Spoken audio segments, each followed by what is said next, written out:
What's up, everybody? This is the Man of Steel, Mike Verna, and you are listening to the 3 Count. Weighing in at an unbelievable weight that you might hate, but you can't even During high class, we find that drag ball at. Welcome, everybody, Now to another into great the edition of the 3 Count Podcast presents Now Entering the Ring. I am your host, Clifford Red Dog Miller. That's right, the man that leads you up this mountain called wrestling. But like every good Sherpa, which you will address me as, you need to have someone who's been there, done that, and can do it more efficiently than you can. So it's never about me. It's about who's entering the ring today. And today, he comes to us from 1CW, Rampage Pro Wrestling, ECWA, LCW, and Eastern Shore Pro Wrestling. He is the African bulldozer, Tiberius Asante. Yeah, all right. What's going on? Not much, man. We're going to be open and transparent right off the jump. I met Tiberius because he put me through the mat, like in a rumble. Like it happened. And, what goes up has to come down, Yeah, and in the most violent way possible. Oh, of course. It was funny though, because like I was watching everybody like run through it, right? And I was like, yo, it's gonna be so funny if everybody just sees me walk up and try to choke slam this man. And Yeah. yeah, it I did. Like, like inside, I was like, wanted to laugh so hard. well, It was it's a good like spot. I was telling the story back to everybody, and I was like, because like people do it all the time where they do like the choke slam spot, but it's like it's the eyes that like get everybody, because like you could look like like like Shane, when he was a hurricane and he was like, bah! And he's just like looking tough, and then there's that moment where he just realizes like things aren't gonna happen, and I just wanted to portray that as much as possible. So when I was like, Gah! That was the look. That look right there. Man, I wanted to die so bad inside. It was a guilt feeling that you're just like, I just remember like doing it and looking and then just pointing at you. It was like, yeah, let's just get this over with. Yeah. So talk to us, man. I need to know right off the jump, who is Tiberius Asante? Tiberius is, I would say, it's a very amped up version of me. Like just a lot of that. I use a lot of the anger that I hold and use the character. I mean, it's control. I ain't trying to hurt nobody, but that's where that character comes from. It's the manifestation of my anger into a persona. You know, being that guy, the bulldozer, a beast. To move fast, but it's still a big dude. Yeah, and it's funny though, man, because like you come walking in and you're a presence. Like people have to look at you because you look up and then you just see like you have like this demeanor on, and people are just like, oh my God. Mm-hmm. And then like, then people come and talk to you and they're like, oh, okay, he's nice. Yeah, it's the face of don't mess with me. I'm here to handle business, and then I go back and It's that's like regular old me. you just walk around, you're just like, hey yo, I'm the epitome of fuck around and find out what's about to happen. Yeah, there you go. That's the best description. Bet. Well, how did you get into the sport? Man, so all right, so I moved down into Delaware from Baltimore in 2008, and I went to school with a buddy, and he was like, "Hey, man, like we was talking about wrestling, just random conversation," and he was like, "Man, my boy has a wrestling ring in the garage." I was like a real ring?" And he's like, "Yeah." So I went there, and they already had some training, so I learned off them, and then one of the guys that was doing a promotion told the Briscoes that we had a ring.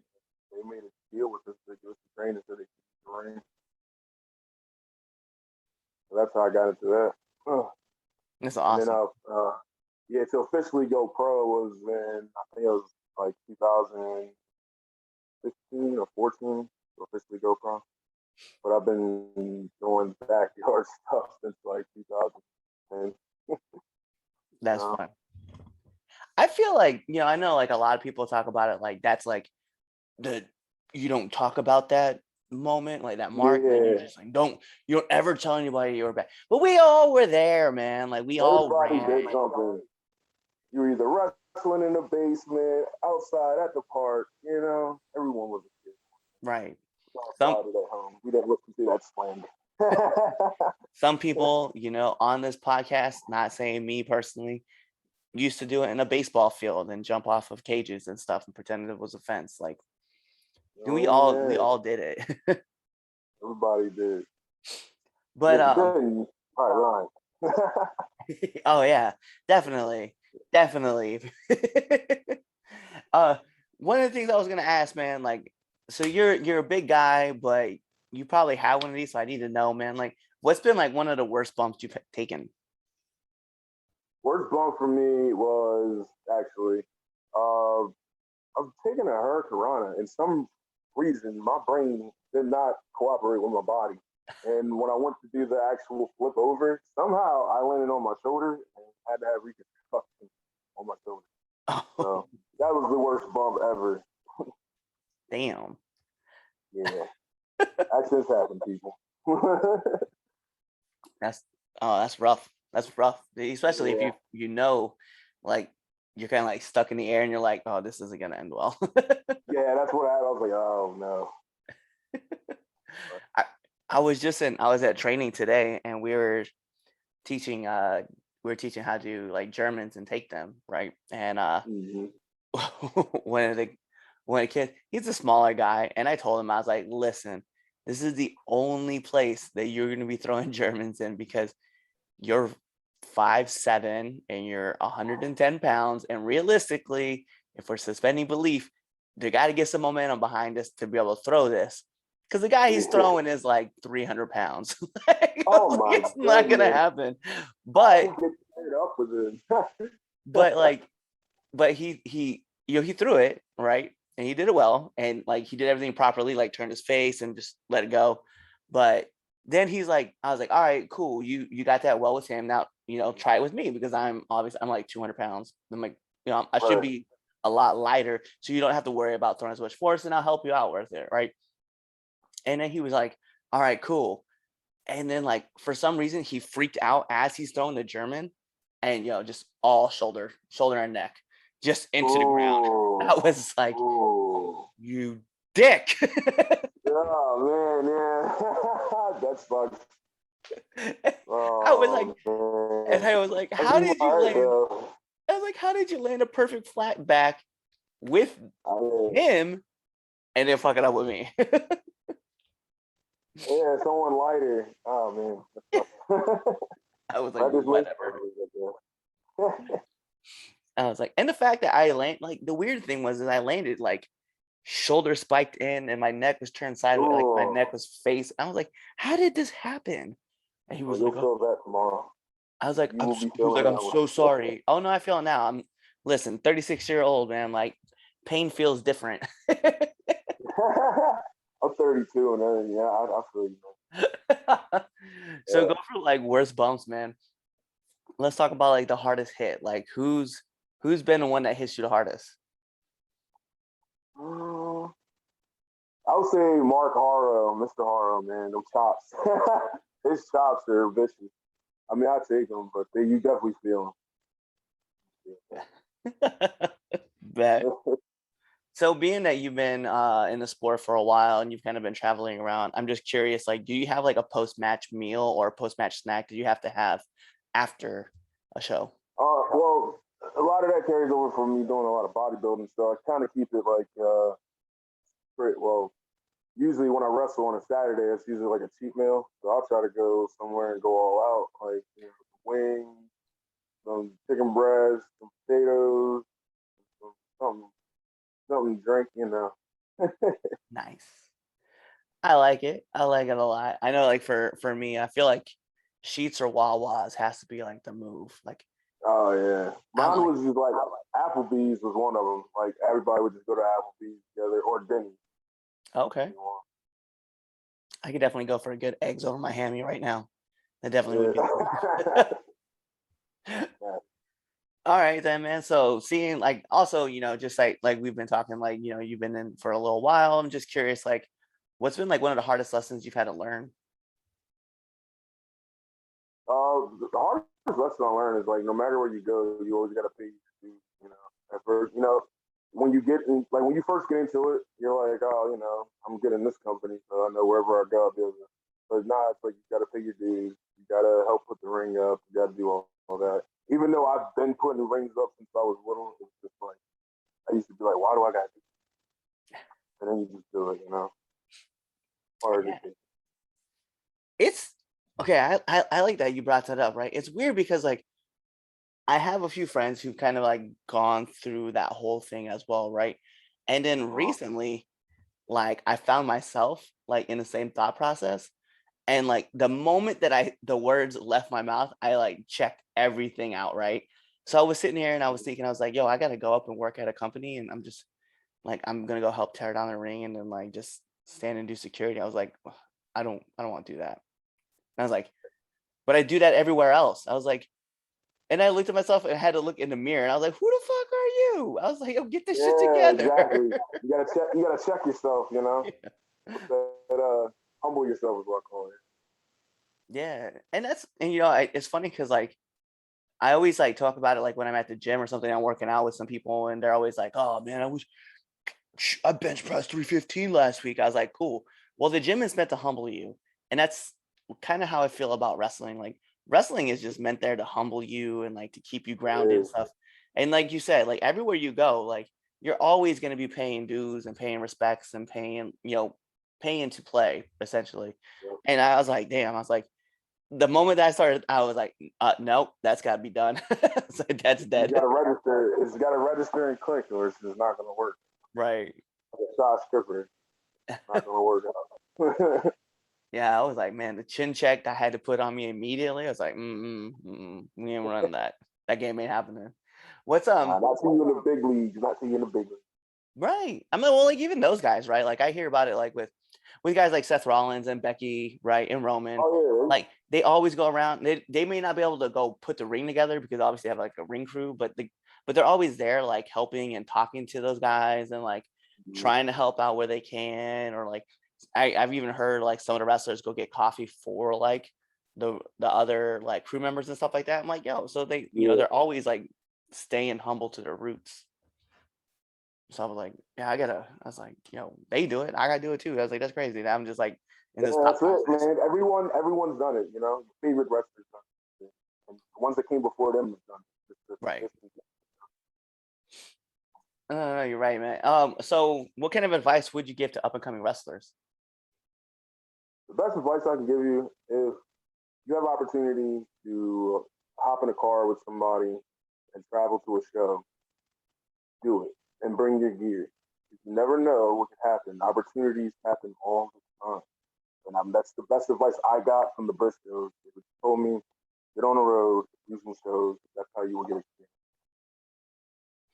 I do. I like that too. That's like the number one thing I do. Like my friends and I, we go and travel everywhere, and we know the show's going on, and either we know that there might be a rumble going on, or we have to work security, or we're gonna just not even get on the card at all. I was like, but we That's go there, we cool. get seen. Yeah, it's the networking, you establish it. He showed up last time and, he helped us out with security. Oh, you got his beer? Oh, yeah, I got something for him. That's how it usually works. What happened to me last night at an event, right, where I wasn't booked, but the promoter definitely knew, the booker definitely knew like I was gonna be there, and we talked like numerous times. So I popped up at the end of the night. It was like all of us, we were just kind of sitting there like bullshitting and talking, and he goes, all of us, and he just like stared at me like so hard. I was like, oh, bet. I'll see you too. Yeah, you're part of the crew now.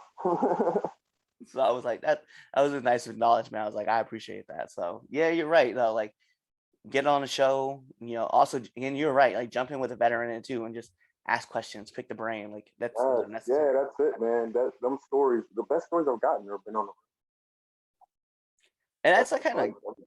that's why like I started this podcast, right? Because like I was like, it was a pandemic, there was COVID, like obviously like we're not traveling and stuff. And I was like, I still want to reach out to people and like do this show and like interview people and ask them for advice. Cause if I can't jump in a car, I mean, at least I can keep 6 feet. I can talk to people through Zoom. Yep, So, yep. And it keeps everything going. It keeps people's, the helps the wrestlers, helps the fans. right. On that pandemic, that was a terrible time, man. But that's a good way to keep everyone's head on the shoulder. Still got something to hold on. All right, man. So this is like one of my favorite questions to ask, right? And like you said, you've been around, you've traveled, you've been through different locker rooms. So I'm going to need one do and one don't of the locker room. One do of the locker room, go around, introduce yourself, and introduce yourself. One don't. Never say you're going to be there and then don't show up. Yo. The commitments need to be concrete. Especially if you've been talking to that booker and he's wrote that show pretty much around you. Yeah. Don't be that guy. I just started I just started getting my books together for 2022, and I was like, all right, let me just go to the calendars and just start putting in all the dates that everybody wants me to work, because it was like, make sure you space it out to your liking so you can make it. Yeah. So I was like, yeah, no, this is not going to be good if I like just not just, oh, I forgot I was supposed to be there. Like, oh, no. Yeah. Oh, well, we're not booking that guy. Yep, 2022. We've already got these things. Start out ugly. Word. So, man, we got to get into the second best segment of the 3 Count Podcast, now entering ring, and that is the 3 Count Podcast 10 Count questions. But more importantly, if that is second, what is first? It's the Red Dogs Power Rankings that you can find live on our debate show every Sunday that we do it. But like I said, this is the 3 Count Podcast 10 Count questions. Mr. Tiberius, this is how it works. I'm going to fire off 10 questions at you rapid fast. Whatever's your answer, that's your answer. Right. All right. So we're going to put on the imaginary timer for added pressure. Bing! And here we go. SmackDown or Raw? Raw. Favorite movie? Armageddon. Let's go. PlayStation or Xbox? PlayStation. Favorite board game? Trouble. Oh, let's go. Sonic or Mario? Sonic. Favorite drink? Grape juice. I didn't know where we were going with that one. WCW or WWE? Oh, WWE. I know. Favorite podcast? It's 3 Count. It's gotta be. It's gotta be like this. Yeah. Nominate one person that you want to see on this show. I wouldn't mind seeing Fortune Master. Okay. And then last but not least, my favorite question to ask every single person who comes on this podcast: favorite curse word? It probably has to be shit. That's a good one, man. Like, yeah, that's when that's necessary. The S word is definitely something that people got to drop. So, I love it because it fits everywhere. It does. Bet. Well, those are all the questions that we have. So the only thing I need from you is to let our viewers and our listeners know where they can find you. You guys can find me on Instagram, just a big ass dude. On Twitter, Tiberius Asante, and on Facebook, Tiberius Asante. Bets. Everywhere. Well, there you guys have it. You guys see where you can find him. Obviously, I think at the start of this episode, I don't remember. I think I put the clip of me getting chokeslammed. If not, it'll be at the end. You guys will see it regardless of what it is.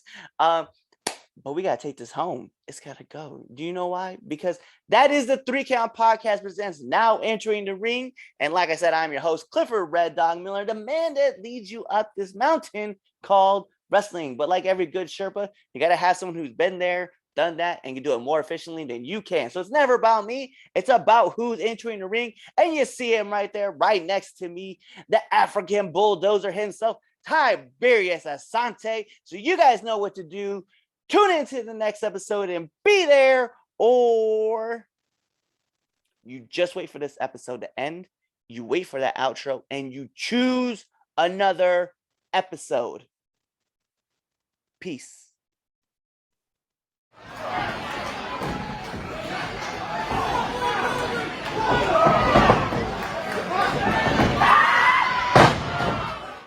What's going on, 3 Count Nation? I'm Clifford Red Dog Miller with the catchphrase. But what I really want you to do right now, go to twitter.com, right? Go over there, find us at the 3count_pod, give us a follow, give us a like, give us a comment. We want to talk to you guys. Go to IG at the 3 Count Pod. Give us a like, give us a follow, leave us a comment. We want to interact with you. Go to youtube.com, give subscribe, turn the bell on, turn the notifications, leave a comment. We want to talk to you. Go to anchor.fm/the 3 Count Podcast, and in there, you can leave us a message, and we will talk to you. Basically, what I'm trying to tell you is that we want to talk to you. We want to have fun with you guys, and we love listening to what you guys have to say. Also, one thing I need you to do for me, the 3 Count Podcast also has merchandise. Oh! At prowrestlingtees.com/the 3 Count Pod. Please go buy our t-shirts. We love you guys, and we hope you love us too. So, show us some support, please.